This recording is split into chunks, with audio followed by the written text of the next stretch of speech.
India 100 में देश दुनिया की 100 बड़ी खबरें देखी आपने। आगे बढ़ते हुए जो आज की सबसे बड़ी खबर है वो इलेक्शन से जुड़ी हुई है। इलेक्शन कमीशन आज शाम 4:30 बजे प्रेस कॉन्फ्रेंस करके तारीखों का ऐलान करने वाला है।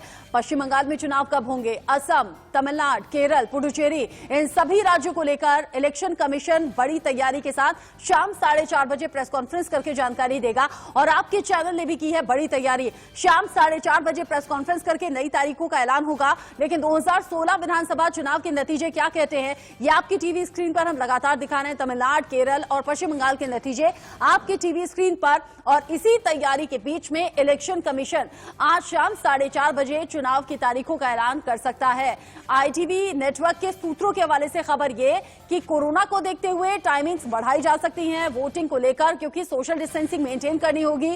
साथ ही साथ 6 से 8 चरणों में ये चुनाव होंगे। राकेश कुमार सिंह ज्यादा अपडेट के साथ एक बार फिर से हमारे साथ जुड़ गए हैं।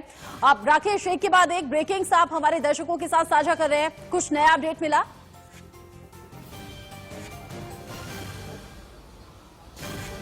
देखिए, चुनाव आयोग के टॉप सोर्सेज ने यह साफ तौर पर इस बात को लेकर तस्दीक की है कि सुरक्षा जो है काफी मजबूत होगी।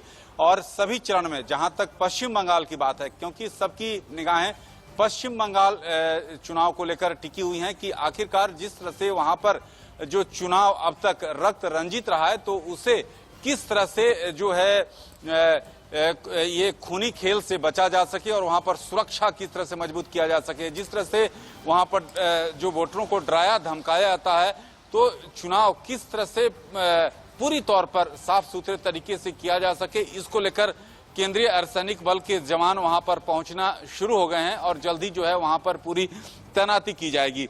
जहां तक बात यह है कि चुनाव आयोग के जो सूत्र हैं इस बात की जानकारी दे रहे हैं कि पश्चिम बंगाल में 6 से 8 चरण में चुनाव हो सकते हैं। असम में 3 चरणों में मतदान की संभावना है। इसके अलावा केरल, तमिलनाडु और पुडुचेरी में 1 चरण में मतदान किए जाने की मतदान होने की जो संभावना जो चुनाव आयोग के सूत्रों ने जानकारी आईटीवी नेटवर्क को दिया है। जिस तरह से तमिलनाडु और केरल में जो कोरोना की मरीजों की संख्या लगातार बढ़ रही है, चुनाव आयोग के लिए सबसे बड़ी चुनौती है कि वहां पर चुनाव किस तरह से कराया जाए और उसको लेकर चुनाव आयोग ने अपनी ओर से तैयारी की है।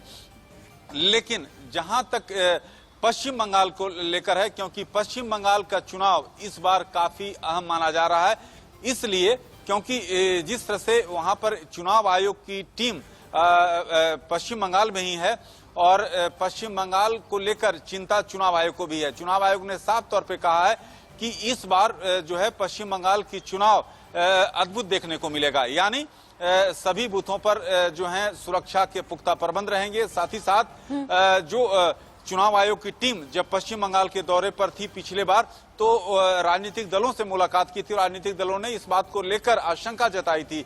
तो अब जो सूत्र बता रहे हैं कि पूरी तौर पर वहां पर सुरक्षा माकूल की जाएगी। राकेश कुमार सिंह बड़ा अपडेट हम तक पहुंचा रहे हैं। केरल, तमिलनाडु और पुडुचेरी में एक ही चरण में चुनाव खत्म हो सकता है। असम में 3 चरणों में चुनाव होगा। पश्चिम बंगाल में 6 से 8 चरण में चुनाव संपन्न किया जा सकता है। लेकिन कोरोना के साथ साथ जो चुनौती है वो पश्चिम बंगाल में राजनीतिक हिंसा की घटनाएं भी हैं। ऐसे में शांतिपूर्ण तरीके से ये चुनाव खत्म हो, ये भी बड़ी चुनौती रहने वाली है। ऐसे में 8 तारीखों का ऐलान शाम 4:30 बजे रहेगा। राकेश, आगे भी हम तक अपडेट पहुंचाते रहेंगे। ये तैयारी आप टीवी स्क्रीन पर लगातार देख रहे हैं, एक एक अपडेट आप तक पहुंचाएंगे। हेडलाइंस का वक्त है।